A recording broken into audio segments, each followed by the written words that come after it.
வணக்கம். காடேஸ்வரா கிச்சன்லேருந்து கலா பன்னீர் செல்வா.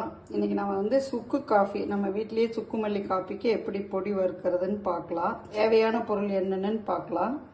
மல்லி 300 கிராம் எடுத்திருக்கேன், சுக்கு 1/4 கிலோ, சோம்பு 10 கிராம், திப்பிலி 10 கிராம், பட்டை 10 கிராம், மிளகு 10 கிராம், ஜீரகம் 10 கிராம், கருஞ்சீரகம் 10 கிராம், கிராம்பு 10 கிராம், ஓமம் 10 கிராம். இது எல்லாத்தையும் நம்ம வறுத்துட்டு எப்படி அரைக்கிறதுன்னு பார்க்கலாம்.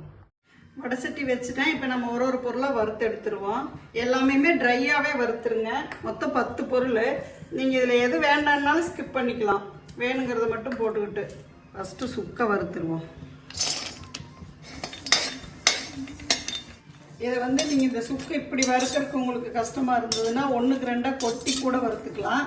அப்படி இல்லைன்னா சுக்கை வந்து நீங்கள் பவுடர் பண்ணிடுங்க மிக்சியில் ஃபஸ்ட்டு. கடைசி அடுப்பை ஆஃப் பண்ணிவிட்டு வடசட்டியோட சூட்டில் போட்டு வறுத்தீங்கனாலே போதும். வறுபட்டுருச்சு பாருங்கள். இப்போ நம்ம இதை எடுத்துருவோம். அடுத்தது மல்லி. இது இப்படி வறுத்து வச்சுக்கிட்டா உங்களுக்கு 6 மாதத்துக்கு ஒன்றுமே ஆகாது. பாலெல்லாம் வேண்டியதில்லை. தண்ணி மட்டும் கொதிக்க வச்சு உள்ளே போட்டு ஒரு ஆட்டி குடிச்சிங்கன்னா சூப்பராக இருக்கும். தொண்டை கட்டிக்கிற மாதிரி இருக்குது அப்படின்னீங்கனாலே இதில் ஒரு டம்ளர் போட்டு குடிச்சு பாருங்க. நீங்கள் திப்பிலி இது கொஞ்சம் வறுவட்டுக்குச்சு. இது கூடயே நம்ம ஜீரகம் போட்டுடலாம். சோம்பு, ஓமம்.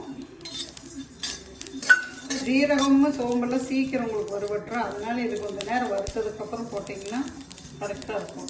வறுவட்டுருச்சு, பொரியுது பாருங்க. அடுத்தது மிளகு, பட்டை, கிராம்பு. இதெல்லாம் 1-2 வைக்கும்போது இப்போ வந்து நம்ம இந்த கருஞ்சீரகத்தையும் போட்டுடலாம். அடுப்பை மட்டும் மீடியமாக வச்சு கரெக்டாக வறுத்துக்குங்க, கருகி போகாமல். அவ்வளோதான் வறுவட்டுருச்சு. இப்போ அடுப்பை ஆஃப் பண்ணிவிட்டு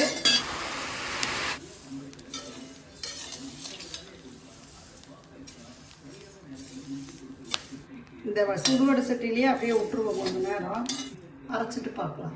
ஃபஸ்ட்டு சுக்கை போட்டு அரைச்சிட்டு இப்போ இந்த இதுலேயே கலந்துருவோம். இது ஆறணுன்னே நைஸாக அரைச்சி எடுத்து வச்சுக்குவோம். ஏலக்காய் வந்து 2-3 நீங்கள் போட்டுக்கலாம். வேணும்னா போட்டுக்கலாம், ரொம்ப போட வேண்டாங்க. ஏலக்காய் வாசடிக்கும், அதனால கம்மியாக போட்டால். நம்ம சுக்கு பொடியை அரைச்சி இங்கே பாருங்க சளிச்சு வச்சுட்டேன். இந்த மாதிரி வெளியிலேயே வச்சாலும் ஒன்றும் ஆகாது. நீங்கள் வேணுங்கிற அளவுக்கு யூஸ் பண்ணிவிட்டு ஃப்ரிட்ஜில் கூட ஸ்டோர் பண்ணி வச்சுக்கலாம். எவ்வளோ நாள் இருந்தாலும் கெடாது. இந்த வீடியோ உங்களுக்கு பிடிச்சிருக்குன்னு நினைக்கிறேன்.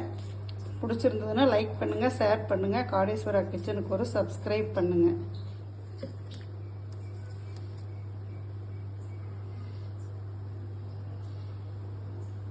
இந்த ஸ்பூனில் 1 ஸ்பூன் போட்டால் போதும்.